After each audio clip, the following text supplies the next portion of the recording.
सलामती है उन आंखों पे जो हिदायत पे नजरें जमाए बैठी हैं, उन कानों पे जो जिक्र खैर के मुंतजर रहते हैं और उन कदमों पे जो हिदायत की राह पे गामजन हैं। रिवायती तसव्वुर खुदा से हटकर अपनी रिजर्वेशंस का इजहार करते हैं, तो आपके ख्याल में खुदा का जो तसव्वुर इन्होंने आपको बताया है, आपके ख्याल में क्या होना चाहिए या बिल्कुल नहीं होना चाहिए? सबसे पहले तो मैं गांधी साहब से एक सवाल करना चाहूँगा। गांधी साहब ने अभी कहा कि feeling of a superior power इंसानों के अंदर इनेट बिल्ट इन बाय नेचर है, उन्होंने ये कहा। तो मैं उनसे सवाल करना चाहूँगा कि इस दुनिया में जिसको हम जानते हैं, इस दुनिया को तकरीबन 6 बिलियन इंसान है, उसमें से मेरे ख्याल से 1 बिलियन एथियस्ट होंगे जो हर जगह रह रहे हैं, यूरोप में रह रहे हैं, हमारे मुल्क में भी रहते हैं, जो खुदा में बिलीव नहीं करते। क्या वो इंसान नहीं है?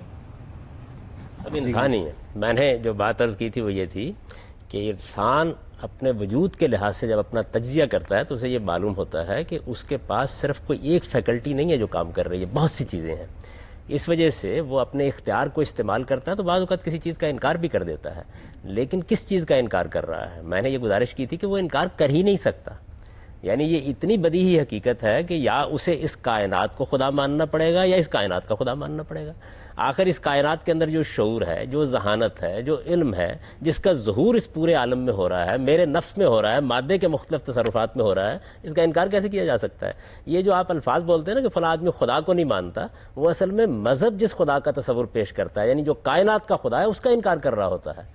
कायनात को खुदा मान रहा होता है, इसलिए कि ये माने बगैर कोई चारा ही नहीं है। दुनिया के अंदर आज तक कोई ऐसा इंसान नहीं पैदा हो सका कि जो इन दोनों में से किसी एक चीज को ना मानता हो।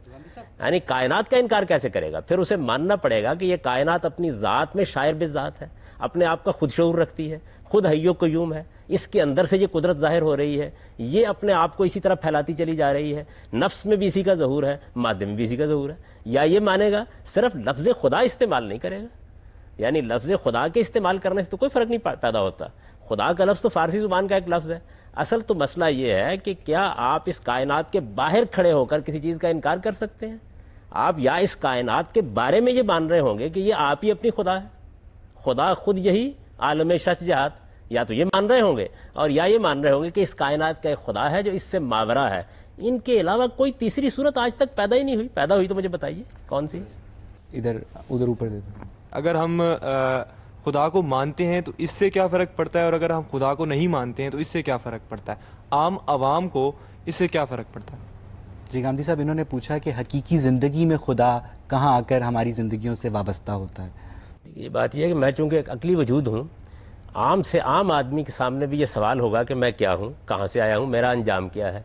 इसका अगर आप ये जवाब देते हैं कि इस कायनात का एक परवरदिगार है तो आपकी ज़िंदगी का नक्शा बिल्कुल और होगा, और अगर ये जवाब देते हैं कि इस कायनात का कोई परवरदिगार नहीं, ये कायनात ही खुद खुदा है, तो आपकी ज़िंदगी का नक्शा बिल्कुल और होगा।